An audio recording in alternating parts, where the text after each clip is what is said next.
Imagine a king whose wisdom echoes through the centuries. He was not only powerful or rich, he was revered for his knowledge and discernment, qualities rare even among the great leaders of antiquity. This king was Solomon, son of David, heir to one of the greatest thrones in the history of Israel. From a young age, Solomon carried immense expectations. Israel was growing, strengthening, and its people needed a leader capable of going beyond military conquest to establish a kingdom of peace, prosperity, and justice. Thus, upon assuming the throne, Solomon found himself facing a monumental task. His name was whispered by those who eagerly awaited a time of stability and greatness. He was not just any heir, he was a symbol of hope. However, Solomon knew he would need something more to fulfill his mission with excellence. It would not be enough to rely on strength, wealth, or military power. He needed wisdom. And this is exactly what set him apart, for something few leaders would ever do. Instead of asking God for wealth, power, or fame, he asked for wisdom. With this simple yet profound request, Solomon not only earned the trust of the people, but also marked the beginning of an era in which the name of Israel would be respected and admired by distant nations.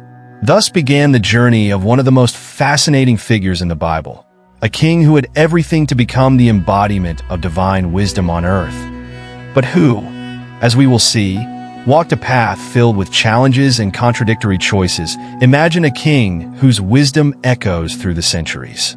He was not only powerful or rich, he was revered for his knowledge and discernment, qualities rare even among the great leaders of antiquity. This king was Solomon, son of David, heir to one of the greatest thrones in the history of Israel. From a young age, Solomon carried immense expectations.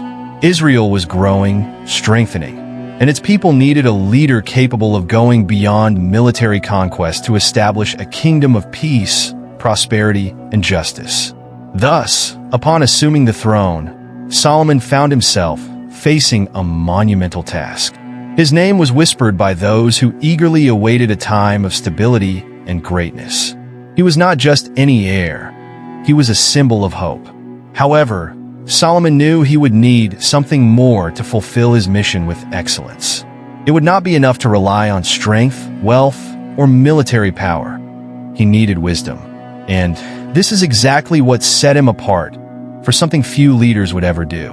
Instead of asking God for wealth, power, or fame, he asked for wisdom. With this simple yet profound request, Solomon not only earned the trust of the people, but also marked the beginning of an era in which the name of Israel would be respected and admired by distant nations.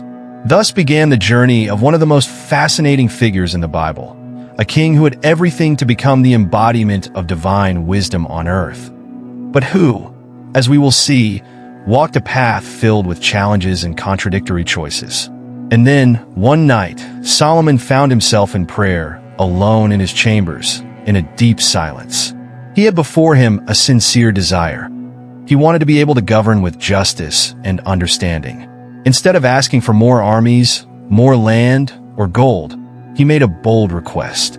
With all humility, he prayed to God, saying, "Give your servant a heart full of wisdom to judge your people and discern between good and evil." This request echoed in the heavens.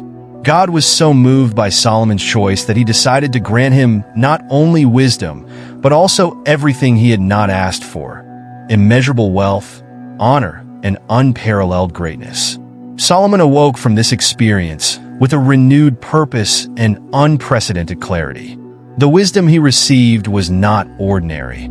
It was an extraordinary perception of things, a discernment that seemed supernatural.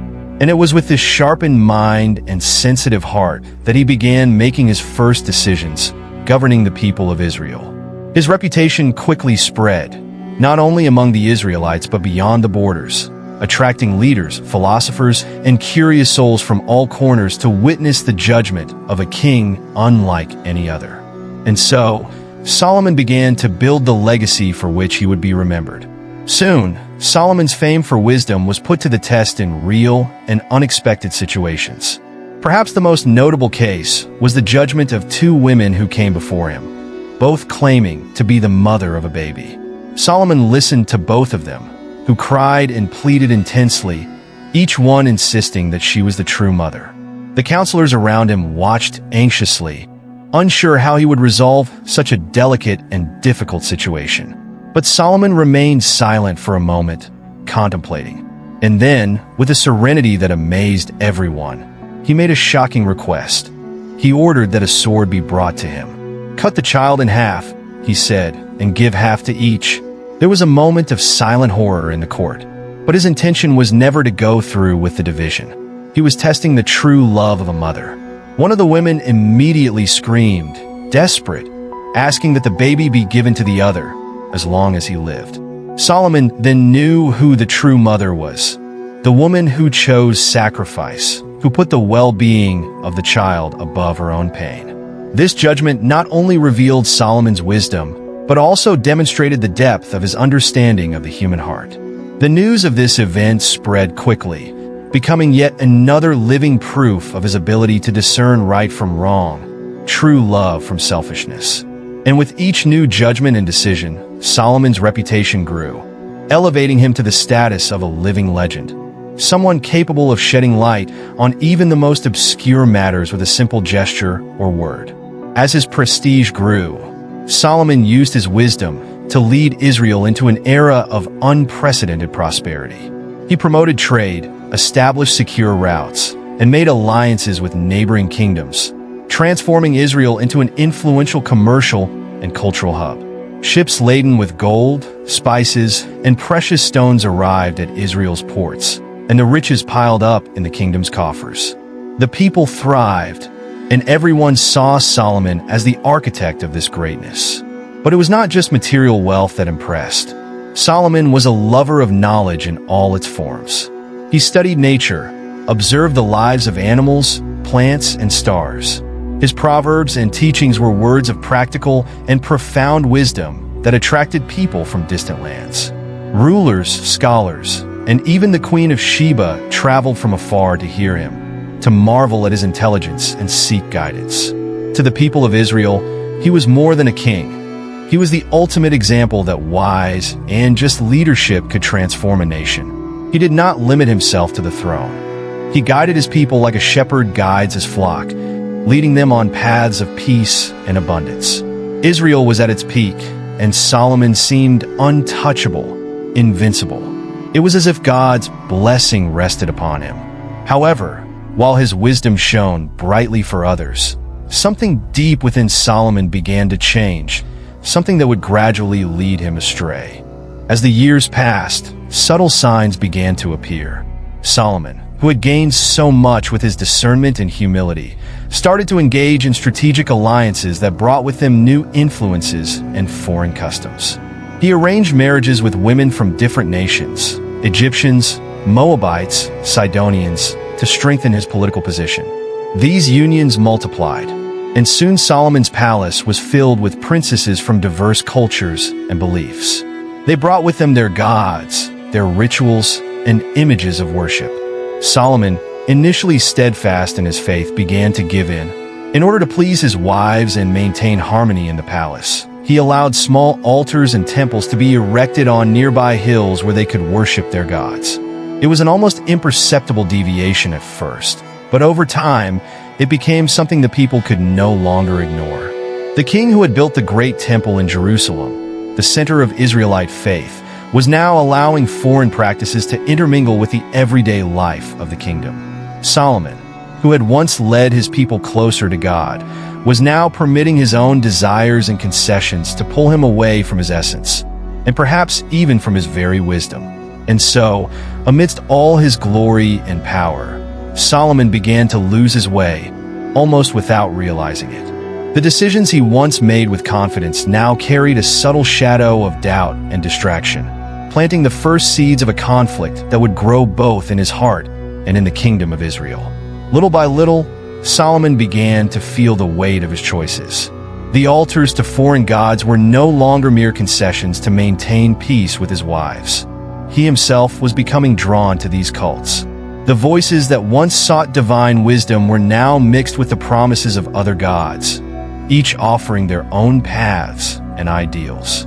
The impact of this was soon felt throughout the kingdom. Some of his closest advisors, who had once revered Solomon for his steadfastness and righteousness, began to question his actions in silence.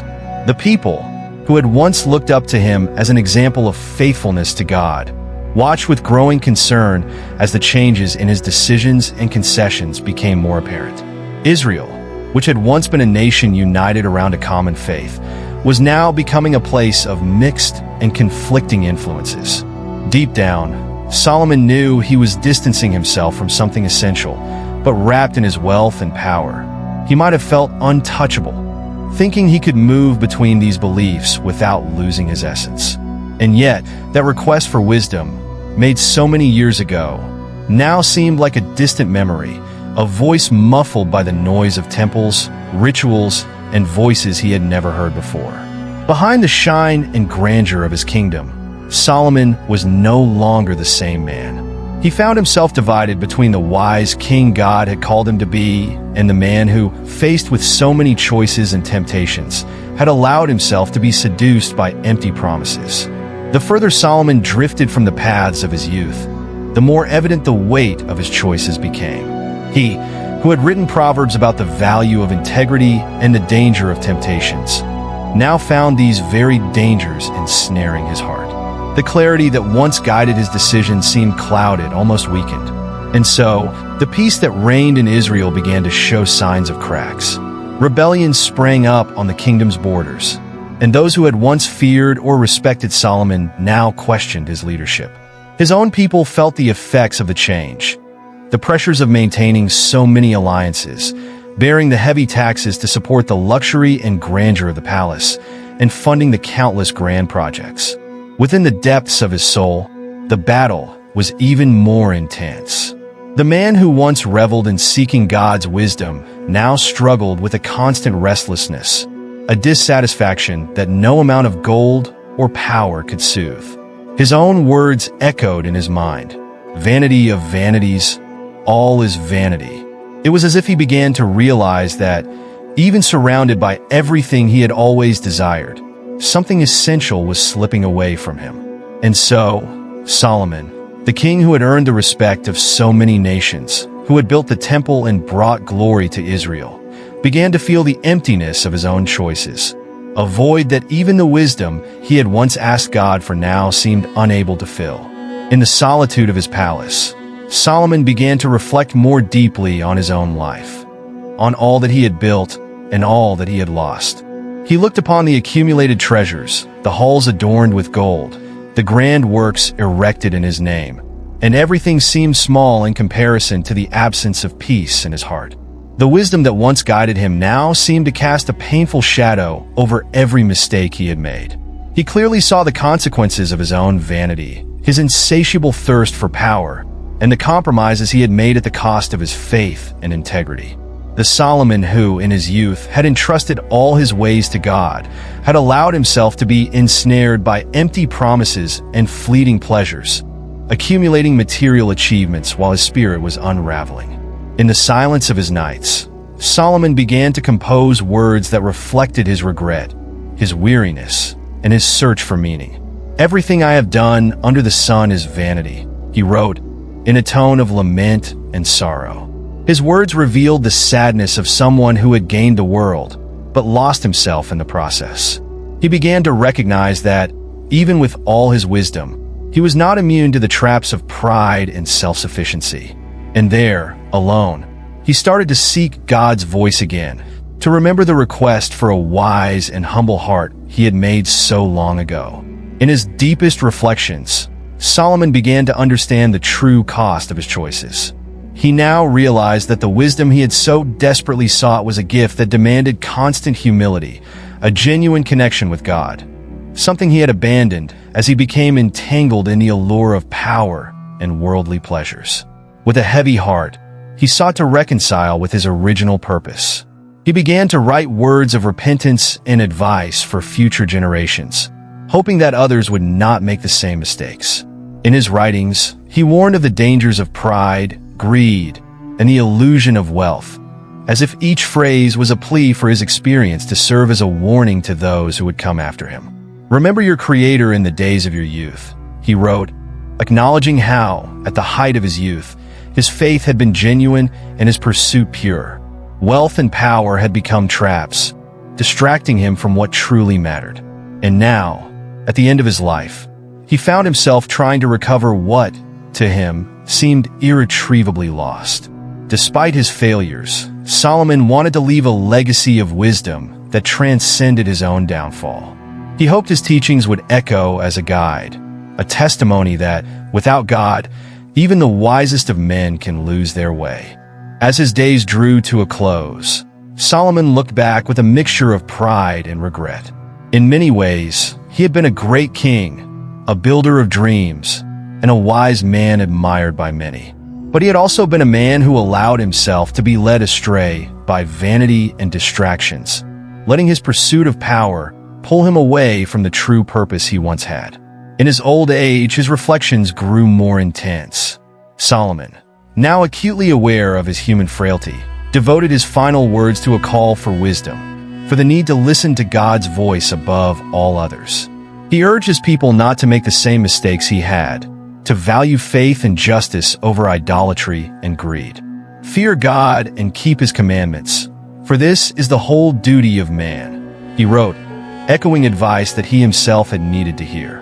The king who once sought power and wealth was now preaching the simplicity of devotion and the depth of reverence for God. It was as though, in his final act of wisdom, he sought redemption, showing that true value lies not in accumulated possessions, but in the integrity of the heart and faithfulness to God. Thus, Solomon's life became a fascinating paradox. A king who reached the heights of wisdom and wealth, but also became an example of the dangers that fame and power can bring. Through his journey, he left us lasting lessons on the nature of wisdom, the challenges of leadership, and the importance of staying true to the principles that truly matter. And in the end, Solomon's story transforms into an invitation for each of us to seek true wisdom, not just in the acquisition of knowledge, but in the humility to recognize our weaknesses and the need to turn to God.